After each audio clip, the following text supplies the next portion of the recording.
Saya sebetulnya kemarin ini bukan ceramah. Karena apalagi mau diceramahi. Ceramah tentang syariat Islam. Aceh sudah duluan. Punya dinas syariah. Bicara masalah zakat. Aceh sudah duluan. Zakatnya terbanyak. Bicara masalah wilayah hisbah, polisi syariah. Aceh sudah duluan. Makanya saya niat dari rumah waktu berangkat bukan niat mengajar, tapi niat belajar. Bismillahirrahmanirrahim. La haula wala quwwata illa billah. Langkah kaki kanan. Siapa yang keluar rumah niatnya untuk belajar, maka dia akan dapat pahala jihad hatta yarji'a, sampai dia pulang ke rumah. Bapak Ibu yang dimuliakan Allah Subhanahu wa taala, maka mengapa Aceh ini bisa menjadi negeri yang islami? Orang tidak terkejut. Saya sampai ke Darul Hadis Maroko, saya lihat perpustakaan, ada buku 2 jilid, tebalnya 2 kali Quran, tak menyamakan. Judulnya Rihlah Ibnu Battutah, Explorer Petualangan Ibnu Battutah. Ibnu Battutah dari Maroko naik perahu layar sampai ke Makkah. Di Makkah dia tawaf, sa'i dan umrah. Selesai tahallul dia lanjutkan ke India. Dari India dia bercerita, aku pun sampai ke sebuah negeri. Negeri itu bernama Sumatra. Sampai ke pucuk Sumatera di atas, aku masuk ke sebuah kerajaan.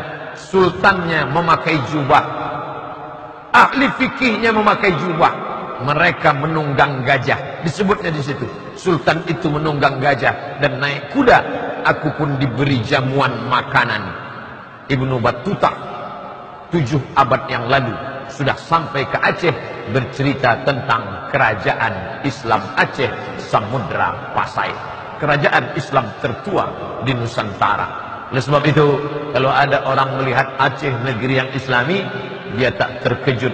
Ulama-ulama kalau dibuka silsilah nasabnya, itu sampai ke mana? Ke Aceh. Sumatera Barat ada tradisi yang besar, yaitu namanya Basapa. Basapa itu bersafar. Hari Rabu terakhir di bulan Safar, mereka pergi ke Ulakan, dekat Pariaman, mengunjungi kubur wali Allah bernama Syekh Burhanuddin Ulakan. Syekh Burhanuddin, di mana dia belajar? Syekh Burhanuddin mengambil tarekat Sattariyah dari gurunya bernama Syekh Abdul Rauf As-Singkili. Singkili artinya singkel dari Aceh. Orang yang pertama menerjemah Al-Quran. Al-Quran bahasa Arab, tak paham orang bahasa Arab. Diterjemah Terjuman Al-Mustafid fi Ma'anil Quranil Majid. Quran Arab yang pertama diterjemah ke bahasa Melayu. Penterjemahnya adalah Syekh Abdul Rauf As-Singkili. Syekh Abdul Rauf Singkel punya murid. Muridnya yang satu pergi ke Sumatera Barat, itulah dia Syekh Burhanuddin Ulakan. Yang satu lagi pergi ke Jawa Barat, menjadi pengembang Islam di Jawa Barat, itulah dia Syekh Abdul Muhi. Syekh Abdul Muhi mengembangkan Islam di Jawa Barat, mengambil dari Syekh Abdul Rauf Singkili. Yang satu lagi pergi ke Sulawesi, dia adalah Syekh Yusuf Al-Makassari Tajul Khalwati. Itu pun 3 silsilah nasab. Syekh Yusuf Al-Makassari, Syekh Abdul Rauf As-Singkili, Syekh Abdul Muhi Pamijahan, Syekh Burhanuddin Ulakan. Semuanya mengambil dari Syekh Abdul Rauf As-Singkili. Saya melihat buku emak saya kecil, Perukunan Melayu. Bapak Ibu yang sudah agak tua, umur 60-70, belajar sholatnya dari mana? Perukunan Melayu. Perukunan Melayu itu adalah ringkasan dari kitab Sabilal Muqtadin, kitab fikih yang ditulis ulama dari Kalimantan Selatan, namanya Syekh Muhammad Arsad Al-Banjari. Al-Banjari orang Banjar, As-Singkili orang Singkel, Al-Kutacani Kutacani. Ada namanya ulama Syekh Muhammad Arsad Al-Banjari, menulis kitab fikih namanya Sabilal Muqtadin. Sabilal Muqtadin orang Banjar Kalimantan Selatan sangat cinta kepada Syekh Muhammad Arsyad Al-Banjari, maka dibangun satu masjid besar. Nama masjid itu Masjid Sabilal Muhtadin. Tapi banyak orang keliru. Syekh Muhammad Arsyad Al-Banjari menulis Sabilal Muhtadin itu adalah kitab syarah, penjelasan. Kitab induk intinya apa? Intinya adalah kitab Siratal Mustaqim yang ditulis oleh Syekh Nuruddin Ar-Raniri, ulama Aceh, yang namanya diabadikan menjadi UIN, IAIN Ar-Raniri, yang berubah menjadi UIN Ar-Raniri. Maka berbicara Islam adalah berbicara Aceh, dan Aceh adalah Islam, simbol kejayaan Islam. Sebelum Nabi Muhammad lahir, orang Mesir sudah datang ke Aceh. Orang Mesir ke Aceh mau ngapain? Dia mau mencari ada satu batang pokok kayu, kalau dipotong keluar getahnya, dan getahnya itu namanya kamper. Getah kamper itu mereka bawa untuk mengawetkan mayat. Mayat kalau dikasih kamper maka tidak akan dimakan cacing. Kamper itu adalah kapur, dan kapur yang paling tua di dunia kita menyebutnya kapur Barus. Barus di bawah kerajaan Aceh sebelum merdeka menjadi Republik Indonesia berdaulat 1945. Dulu itu Barus masuk kerajaan Aceh. Maka kapur Barus, orang dari Afrika Utara, Mesir, sudah kemari untuk mengambil kamper. Makanya kalau lemari kita banyak kecoa, banyak ulat, masukkan kapur Barus, insya Allah tak akan ada kecoa. Maka badan kita kalau tidak mau dimakan ulat, makanlah kapur Barus. Bapak Ibu yang dimuliakan Allah Subhanahu wa taala, menjadi orang Aceh adalah kebanggaan. Terlepas dari sukunya, tapi dia sudah menjadi wilayah kekuasaan, kebanggaan luar biasa. Dari mana? Dari provinsi Nangrok Aceh Darussalam, yang punya khazanah keilmuan dalam bidang tasawuf, dalam bidang fikih, dalam bidang hadis. Tapi jangan bangga dulu, di balik kebanggaan itu ada tanggung jawab yang luar biasa di masa akan datang. Makanya saya senang berjumpa dengan alumni-alumni Al-Azhar. Assalamualaikum. Waalaikumsalam. Ustadz Abdul Somad. Betul, kami alumni Al-Azhar. Masya Allah. Tamat berapa? Pertama jumpa saya. Tamat berapa? Tamat tahun 96. Oh, guru saya tingkat tinggi, senior-senior saya, tuan-tuan guru saya tamat dari Al-Azhar.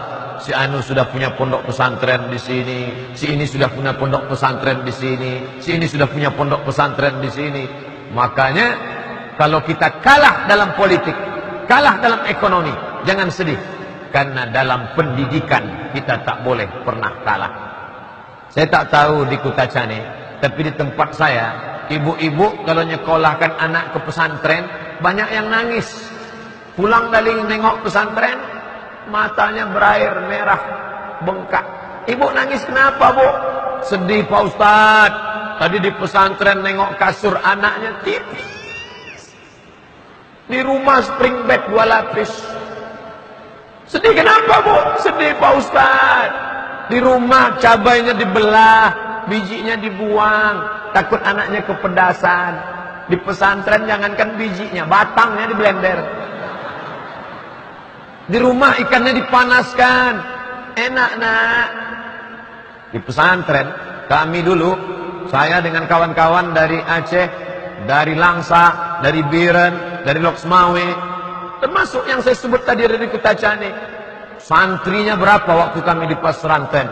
1.800 orang. Pesantren apa namanya, Pak Ustaz? Tak boleh sebut nama, menjaga kode etik jurnalistik. Ngantilah kami bawa piring, mau makan buka puasa nih. Allahu Akbar, Allahu Akbar.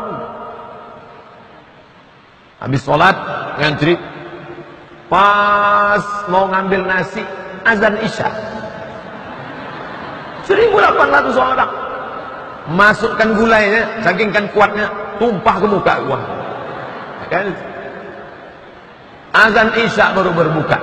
Rela dari Kutacane, saya baru tahu sekarang perjuangan kawan-kawan saya dari Kutacani sekolah dulu ke pesantren dari tahun 1993 sampai sekarang. Sekarang kalau ditanya, kemana si Anu dulu? Sudah menjadi pegawai Pemda. Kemana si Anu? Sudah mendirikan pesantren. Si Anu sudah menjadi ketua Ikatan Alumni Timur Tengah. Itu kebanggaan luar biasa. Bapak ibu kaya, punya duit banyak, tinggal. Saya dibawa ceramah ke satu daerah perkebunan, Ustaz Somad. Ya, ini kebun sawit, ya. Ini yang punya satu orang Pak Ustaz. Wah ya. Ini karet Pak Ustaz, karet. Yang punya satu orang. Berarti dua orang? Enggak, satu orang. Ini ruko Pak Ustaz, ruko. Yang punya pun satu orang. Berarti ini sama ini dua orang. Satu punya dia semua. Mana dia sekarang? Mati. Nyata orang kaya mati juga. Apa yang dia bawa? Saya tanya, ada dia bangun masjid? Tak ada. Tak sempat dia bangun masjid. Oke, masjid tidak ada. Ada dia bangun MDA, Madrasah Ibtidaiyah. Sibuk ngitung duit. Tak sempat bangun sekolah. Andai dia ada bangun masjid, orang sholat di masjid, mengalir pahalanya macam tetesan embun di tengah gurun pasir yang panas. Andai dia ada bangun MDA, anak-anak baca Quran, mengalir pahalanya. Sekolah tak ada, MDA tak ada. Lalu apa yang tinggal? Bini Pak Ustaz. Banyak. Salahkah? Tak salah. Tapi kalau sempat mendidik anak, ada anaknya jadi ulama, ada anaknya jadi bupati yang membangun masjid Islamic Center, ada anaknya yang jadi anggota dewan memperjuangkan Pemda Syariah, ada anaknya yang jadi orang kaya yang menyekolahkan anak yatim. Tak ada. Lalu anaknya kemana? Anaknya tinggal dua Pak Ustaz. Tuh tadi katanya anaknya banyak, tapi perilakunya dua. Kalau tak jadi hantu jadi setan. Akibat tidak sempat mendidik anak-anak.